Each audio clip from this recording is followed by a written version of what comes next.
ये मुफ्ती सलमान अजहरी का बयान है, इनसे जो सुने बहुत ही प्यारा बयान है। चलिए बयान इसको करते हैं। नाजिल हुई, कुरान आज मुकम्मल हो चुका था। अल्लाह के नबी सल्लल्लाहु तआला अलैहि वसल्लम आखिरी हज फरमा रहे थे, जिसको हज्जतुल विदा कहा जाता है। हुजूर पाक सल्लल्लाहु तआला अलैहि वसल्लम हज के दौरान थे और अरफा का दिन था, और इत्तेफाक ऐसे कि अरफा का दिन वो भी जुम्मा का ही था। जैसे आज हम यौम अरफा जुम्मा के दिन मना रहे हैं, यह हसीन मुनासबत जो है हुजूर पाक सल्लल्लाहु तआला अलैहि वसल्लम के उस हज के साथ भी थी।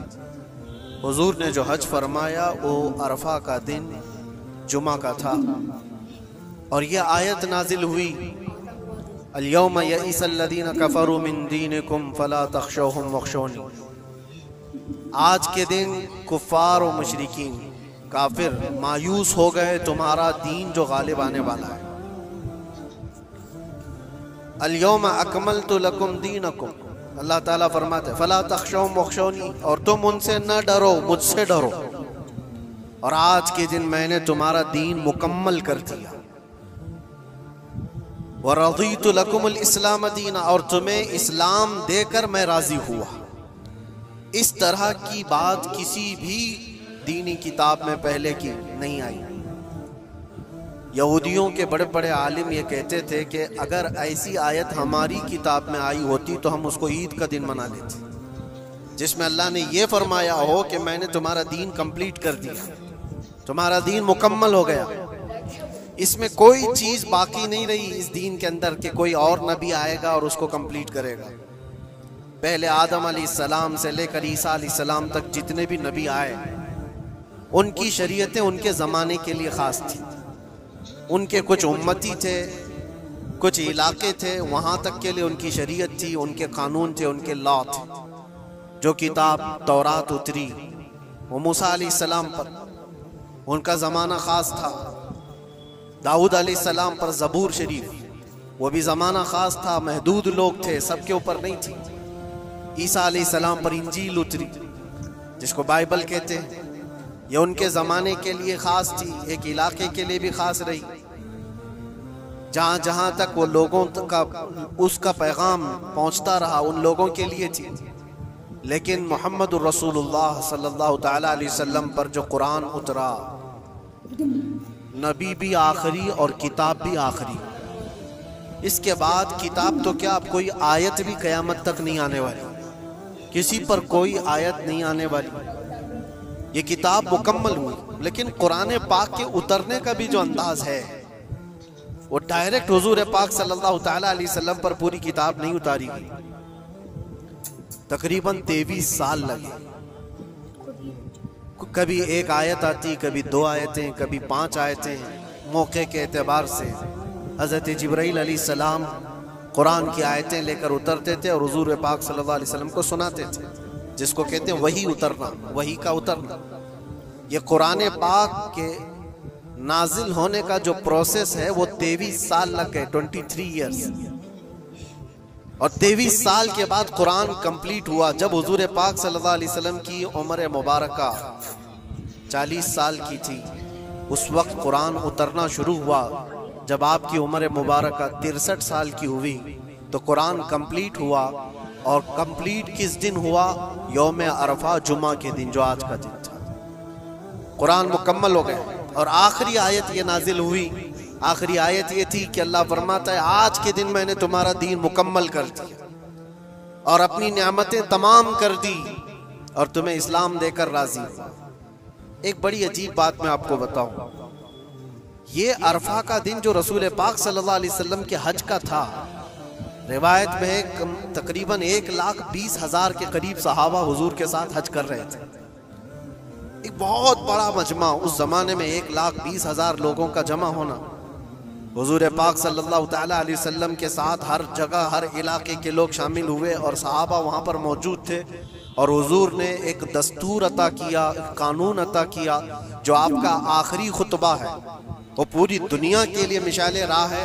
हुजूर ने जो अपना आखिरी खुतबा दिया था हज्जतुल विदा का, जिसमें जिंदगी गुजारने के ऐसे उसूल जो इससे पहले किसी ने दिए नहीं थे, वो सब के लिए फिट बैठते हैं आज भी। हुजूर ने फरमाया था औरतों के हुकूक पर, बच्चों के हुकूक पर, बूढ़ों के साथ मामलात पर, गुलामों के साथ सुलूक पर, सूद की हुर्मत पर, बहुत सारी ये तमाम चीज़ों का मजमुआ एक खुतबा था, हुजूर का आखिरी खुतबा। जब हुजूर ने ये खुतबा दिया और सारी बातें बयान की तो सहाबा तो खुश थे इस आयत के उतरने के बाद कि कंप्लीट हो गया कुरान, हमारा दीन मुकम्मल हो गया आज। ऐसा नहीं कि अभी और कोई हुक्म आने वाला है, जो आना था हो गया। तो सहाबा खुश थे, लेकिन हज़रत अबू बकर सिद्दीक रज़ियल्लाहु ताला अन्हु रो रहे थे। एक किनारे पर आप जा कर के रो रहे थे। सहाबा ने आपसे पूछा कि आज तो हमारा दीन कंप्लीट हुआ, मुकम्मल हुआ और कुरान मुकम्मल हुआ है, तो आपको रोने की वजह क्या है, क्या जरूरत है? आपने फरमाया दीन तो मुकम्मल हुआ, कुरान भी कंप्लीट हुआ, लेकिन इसके बैकग्राउंड में तुम ये क्यों नहीं सोचते कि अब हुजूर पाक की जिंदगी का भी जो मकसद था वो मुकम्मल हो गया, अब हुजूर हमारे साथ नहीं रहे। शायद हुजूर पाक सल्लल्लाहु ताला अलैहि वसल्लम इसके बाद ज्यादा हमारे दरमियान ना रहे, क्योंकि वो अल्लाह के रसूल थे। रसूल अपना पैगाम पहुंचाने के बाद फिर अपने रब के पास चला जाता है। ये बहुत गहरी सोच थी सिद्दीक अकबर रज़ियल्लाहु ताला अन्हु की। और हुआ भी ये कि इस हज के बाद हुजूर सल्लल्लाहु ताला अलैहि वसल्लम वापस मदीना तशरीफ ले गए और सिर्फ 2 महीने के बाद हुजूर पाक का विसाल। अपने हज के बाद नबी पाक सल्लल्लाहु ताला अलैहि वसल्लम 2 महीने तक मदीने में रहे, उसके बाद आप रहलत फरमा गए। आज बताना ये है कि ये दिन ऐसा है अरफा का जो हैबत तारी करता है। कुरान कहता है यौमा यइसल्लज़ीना कफ़रू मिन दीनिकुम, आज के दिन कुफ्फार तुम्हारे दीन से मायूस हो गए कि कुछ नहीं बिगाड़ पाएंगे इस दीन का, जो करना था सब करके देख लेंगे। आज के दौर में आप सोचते होंगे कि मेरे दीन का फ्यूचर क्या है, दीन इस्लाम की हिफाजत कैसे हो सकती है? कोई फिक्र की बात नहीं। कुरान पाक 1400 साल पहले ये बयान कर रहा है, काफिर मायूस हो चुके, कुछ नहीं कर सकेंगे, कुछ नहीं कर सकेंगे, तुम्हारे दीन से मायूस हो गए। और फिर रब ताला उसके फौरन बाद फरमाता फला तख्शौहुम वख्शौनी, तुम उनसे मत डरा करो, मुझसे डरो। अल्लाह इस दीन का हाफिज और नासिर और मददगार है। हम जैसे बहुत आएंगे जाएंगे और दीन को नुकसान पहुंचाने की कोशिश करने वाले भी बहुत से आएंगे और जाएंगे, मगर ये अल्लाह का चिराग है, फूकों से नहीं बुझाया जा सकता। इसकी रोशनी कभी खत्म नहीं होगी। अल्लाह ताला इसका हाफिज है, नासिर है। अरफा का दिन हैबत तारी करने वाला क्यों है? वो एक मैदान है। सुनो हदीस पाक, अल्लाह के नबी सल्लल्लाहु ताला अलैहि वसल्लम क्या फरमाते हैं? अन जाबिर रज़ियल्लाहु ताला अन्हु क़ाल क़ाल रसूलुल्लाह सल्लल्लाहु अलैहि वसल्लम मा मिन यौमिन अफ़ज़लु इंदल्लाहि मिन यौमि अरफा यंज़िलुल्लाहु इला समाई दुनिया फयुबाही बि अहलिल अर्दि अहल समाई फयक़ूल शुग़सन ग़ुबरन ज़ाहीन जाऊ मिन कुल्लि फज्जिन अमीक़ यरजून रहमती फलम यरो अज़ाबी फलम युरा यौमुन अक्सर इत्क़म मिनन नारी मिन यौम अरफा औ कमा क़ाल रसूलुल्लाह सल्लल्लाहु अलैहि वसल्लम। हज़रत जाबिर रज़ियल्लाहु ताला अन्हु फरमाते, हुजूर सल्लल्लाहु अलैहि वसल्लम फरमाते हैं, अरफा के दिन से ज्यादा अफजल कोई दिन अल्लाह के नजदीक मैंने नहीं देखा। आज के दिन से ज्यादा अफजल दिन देखा नहीं। अल्लाह तबारक व तआला आसमान वालों को बता करके जमीन वालों पर फख्र फरमाता है। ये जमीन वाले कौन है? हम लोग। जमीन वालों को दिखाकर अल्लाह तबारक व तआला फख्र फरमाता है मलाइका के सामने, और यूं इरशाद फरमाता है, ये देखो बिखरे बालों से परागंदा चेहरे के साथ थकान में चूर, सूरज की तमाजत और चिलचिलाती धूप को सहते हुए मेरे दरबार में खड़े। ऐ मलाइका, ये चाहते क्या है? देखो ये सब के सब पुकार रहे हैं, लब्बैक अल्लाहुम्मा लब्बैक, ऐ अल्लाह मैं हाजिर हूँ, ऐ अल्लाह मैं हाजिर हूँ। रब ताला फख्र करते हुए इरशाद फरमाता है, वो मेरी रहमत की उम्मीद में आए हुए। और वो मेरा अजाब नहीं देख रहे, लेकिन ऐ मलाइका, मैंने उनकी इस हाजिरी को कबूल किया और उनको ऐसा पाक कर दिया जैसे वह आज ही अपने माँ के पेट से पैदा हो। और हुजूर फरमाते फलम युरा यौमुन अक्सर इत्कम मिनन नारी यौमिन यौम अरफा, आज के दिन से ज्यादा जहन्नम से आजाद होने वाला दिन मैंने देखा नहीं। हुजूर फरमाते आज से ज्यादा। और एक बात हो सकता है आपके भी जहन में ये बात, ये अरफा का मैदान मक्का मुकर्रमा में पहले हजारों की तादाद में लोग होते थे, अब लाखों की तादाद में, लाखों की तादाद में लोग वहां पर मौजूद हैं और सबकी बख्शिश का ऐलान हो रहा है। ये पूरे दुनिया वाले जो हम लोग दूर हैं जो जा ना सके, इनका क्या है? एक सहाबी रसूल ने हुजूर सल्लल्लाहु अलैहि वसल्लम से सवाल करी कि अल्लाह के नबी ये बताएं, ये जो आपने फजीलत बयान की है क्या अरफा के दिन जिसके सीने में राई के दाने के बराबर ईमान हो और वह अल्लाह से बख्शिश तलब करे तो अल्लाह उसको माफ करता है, अल्लाह ताला उसकी बख्शिश फरमा ही देता है। ये जो फजीलत आपने बयान फरमाई अरफात के मैदान में मौजूद सारे लोगों के लिए है या फिर दुनिया भर में मौजूद मुसलमानों के लिए? उस सहाबी रसूल ने ये सवाल हमारे जानिब से कर लिया हो। अल्लाह के नबी सल्लल्लाहु अलैहि वसल्लम ने फरमाया नहीं, दुनिया के किसी कोने में मुसलमान हो, अगर वो रब ताला से आज के दिन मगफिरत तलब करे तो अल्लाह ताला उसको हाजियों के साथ ही बख्शिश फरमा देता है। हाजियों के साथ जो अरफा के दिन वहां पर होंगे, अल्लाह तबारक व तआला इनकी भी बख्शिश फरमा देता है। आज के दिन की फजीलत है मेरे अजीज, कई हदीसें मौजूद हैं। हुजूर पाक सल्लल्लाहु तआला अलैहि वसल्लम से एक सहाबी ने पूछा, या रसूल अल्लाह सल्लल्लाहु अलैहि वसल्लम, अरफा के दिन के मुतालिक कुछ फरमाए। तो आपने फरमाया युकफ्फिरुस सनतल्लती क़ब्लहा व मा बअदहा, ये आज का दिन जो मौजूद है, फरमाते हैं आज से पहले वाला एक साल और आने वाला बाद का एक साल, ये सारे गुनाहों के कफारे का एक दिन होता है। एक दिन, ये सारे पिछले एक साल, अगले एक साल, लेकिन ये सब चीजों में शर्त है उसका ईमान, उसका यकीन, अल्लाह की जात पर उसका ईमान और यकीन कैसा है, अल्लाह ताला उसके साथ वैसा ही सुलूक फरमाता है। लोग इसको हल्के में लें तो फिर वो हल्के में ही रह जाता है, और अगर इसकी अजमत उसके दिल पर है तो यकीनन वो अजमत किया भी जाता है। आज के दिन के सिलसिले में ये बात मैं अर्ज करना चाहूँगा कि मैं हमारे दीन इस्लाम से ज़्यादा कामिल या इससे ज़्यादा गालिब कोई दीन हो ही नहीं सकता। इसको अल्लाह तबारक व तआला ने ऐसा कामिल फरमाया, माँ के पेट से लेकर के कब्र में जाने तक इंसान के हर मसले का हल दीन इस्लाम में बयान किया गया। कुरान पाक अल्लाह ताला फरमाता है कि हमने हर चीज का बयान इसमें वाज़ेह तौर पर कर दिया है। वला रत्बिन वला याबिसिन इल्ला फी किताबिन मुबीन, कोई खुश्क चीज या कोई तर चीज ऐसी छोट है ही नहीं जो कुरान में बयान न की गई। हर चीज रब तबारक व तआला ने वजाहत के साथ बयान फरमाया। और रब तआला ने यह भी फरमाया कि हमने ए महबूब हर चीज का वाज़ेह बयान आप पर उतारा है। सारी चीजें जो कंप्लीट है हमारे दीन के अंदर। लोगों को ऐसा लगता है कि दीन इसमें कच्चा है उसमें कच्चा है, जो गैर मुस्लिमों की तरफ से एतराज़ात है।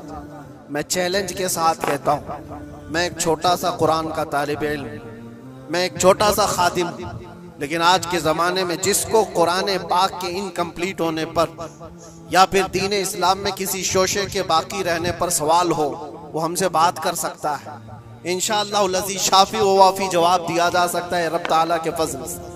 इसलिए कि हमें पता है हमारा इल्म कम हो सकता है, लेकिन रब का वादा और रब का फरमान गलत नहीं हो सकता। रब ने जो फरमाया इस दीन को कंप्लीट कर दिया गया तो दीन मुकम्मल है, दीन मुकम्मल है। किसके हुकूक पर बात नहीं किया इस्लाम ने, किसके हुकूक पर? दुनिया आज अपना अपना दीन, अपना अपना रिलीजन लेकर बैठती है। मैं बताऊं, इस्लाम पर एतराज़ करने से पहले जरा हुकूक निस्वा, विमेन राइट्स के बारे में बात करो। बहुत सारी तंजीमें बात करती हैं आज औरतों के हुकूक के बारे में, लेकिन वो अपने गरेबान में कभी झांकते नहीं। ये वो दुनिया है जहां औरतों के साथ सलूक क्या था पता है? रोमन एम्पायर, जो दुनिया का सबसे बड़ा एक निज़ाम चलाने वाली हुकूमत थी, रोमन एम्पायर, पर्शियन एम्पायर, नाम सुना होगा आपने। और यूनानी हुकूमतें थी। यूनानी हुकूमतों के दरमियान औरतों के सिलसिले में एक कॉन्फ्रेंस की गई थी कि इनको इंसान समझा जाए कि नहीं समझा जाए। औरतों को जब बाजारों में लाया जाता था तो 5-5 जंजीरें उनके जिस्म पर डालकर लाते थे, 2 हाथों में, 2 पैरों में और 1 गले में। ये 5 जंजीरों के साथ मर्द औरत को हाँकता हुआ बाजार में लाता था। औरत का ये मकाम था दुनिया के पास। और वो 5 जंजीरों को काट करके इस्लाम ने औरत का जेवर बना दिया। औरतों के हुकूक पर बात करने वाली बहुत सारी तंजीमें जरा तारीख पढ़ करके देखो। दूर क्यों जाएं, जिस मुल्क में हम जी रहे हैं यहाँ सती की रस्म हुआ करती थी। यानी किसी का पति मर गया हो तो औरत को जीने का हक नहीं था, बल्कि सती एक ऐसी रस्म थी। ऐसे एक रस्म का नाम है कि शोहर के इंतकाल के बाद जिंदा औरत को भी जला दिया जाता था। औरत को भी जल जाना था। चंद दिनों के बाद फिर माहौल तब्दील हुआ तो इसमें थोड़ा सा अपग्रेड किया हुआ था मामला कि अब जलाया नहीं जाएगा, लेकिन उसको मुआशरे से दूर जंगलों में छोड़ दिया जाएगा। औरत जिंदा तो रहेगी लेकिन मुआशरे में नहीं रहेगी। बेवा औरत के लिए मामला था। बेवा औरत को अपशगुन समझा जाता था। वो आज भी बहुत सारे जाहिलों के दरमियान मौजूद है ये रस्म। कोई बेवा औरत आई तो लोग ये समझने लगते हैं कि घर में अपशगुन हो जाएगा। ये सारे मामला औरतों के हुकूक के सिलसिले में किसने खत्म किया है? ये सारे रस्म रिवाजात। और यहूदियों के यहाँ क्या था, ईसाइयों के यहाँ क्या था? उनके यहाँ ये था कि औरत अगर नापाकी के दिन में आ जाए, जो उसके मंथली पीरियड्स के दिन होते हैं, तो औरतों को अस्तबल में रखा जाता था जहाँ घोड़े बांधे जाते थे, जहाँ जानवर होते थे। उनका बर्तन अलग, उनका गिलास अलग, उनका चम्मच अलग, उनके खाने की चीजें अलग हो जाती थी। या औरतों के साथ मामलात यहूद किया करते थे, यहूदी करते थे। आज पूरी दुनिया में ये एतराजात उठाए जाते हैं कि इस्लाम औरतों को 4 दीवारी के अंदर रखता है। जालिमों, तुम्हें पता नहीं ये इस्लाम ही है जिसने जन्नत को औरत के कदमों के नीचे रखा। अल जन्नतु तहता अक़दामिल उम्महात, मेरे आका ने फरमाया है लोगों तुम्हारी जन्नत तुम्हारे माँ के कदमों के नीचे। इसको बहन की शक्ल में क्या फरमाया और बीवी की शक्ल में क्या मकाम दिया, जरा पढ़ करके तो देखो इस्लाम को। एक लुकमा भी अगर खिलाते हो बीवी को तो सदक़े का सवाब रखा गया। बहन की दुआ भाई के हक में ऐसे कबूल होती है जैसे कोई खाने काबा के पास दुआ कर रहा हो। और बेटी की दुआ, बेटी के लिए क्या फरमाया? मेरे आका फरमाते हैं मुफ्ती सलमान अजहरी का बयान चला हो तो लाइक एंड सब्सक्राइब जरूर करें। वीडियो को दोस्तों में शेयर करें। चलिए कुरान पाक की तिलावत शुरू करते हैं। अऊज़ु बिल्लाहि मिनश शैतानिर रजीम, बिस्मिल्लाहिर रहमानिर रहीम। उलाइका अला हुदम मिर रब्बिहिम व उलाइका हुमुल मुफ्लिहून। इन्नल लज़ीना कफ़रू सवाउन अलैहिम अअंज़रतहुम अम लम तुनज़िरहुम ला युमिनून। ख़तमल्लाहु अला क़ुलूबिहिम व अला समइहिम वअला अबसारिहिम गिशावतुन वलहुम अज़ाबुन अज़ीम। वमिनन नासि मन यक़ूलु आमन्ना बिल्लाहि वबिल यौमिल आखिर वमा हुम बिमुमिनीन युख़ादिऊना अल्लाह वल्लज़ीना आमनू वमा यख़दऊना इल्ला अनफुसहुम वमा यशऊरून बिक़ुलूबिहिम मरदुन फ़ज़ादहुमुल्लाहु मरदन वलहुम अज़ाबुन अलीम बिमा कानू यकज़िबून। वइज़ा क़ील लहुम ला तुफ़्सिदू फ़िल अर्ज़ि क़ालू इन्नमा नहनु मुस्लिहून अला इन्नहुम हुमुल मुफ़्सिदून वलाकिन ला यशऊरून। वइज़ा क़ील लहुम आमिनू कमा आमना अन्नास क़ालू अनु'मिनु कमा आमना अश-शुफ़हाa'u अला इन्नहुम शुफ़हाa'u वलाकिन ला यअलमून। वइज़ा लक़ूल लज़ीना आमनू क़ालू आमन्ना वइज़ा ख़लौ इला शयातीनिहिम क़ालू इन्ना मअकुम इन्नमा नहनु मुस्तहज़ि'ून अल्लाहु यस्तहज़ि'ु बिहिम वयमुद्दुहुम फी तुग़यानिहिम यअमहून। उलाइका अल्लज़ीना इश्तराउ द-दलालता बिल-हुदा फमा रबिहत तिजारतुहुम वमा कानू मुहतदीन। मसालुहुम कमासलिल लज़ी इस्तवक़दा नारन फलम्मा अज़ाअत मा हawlahu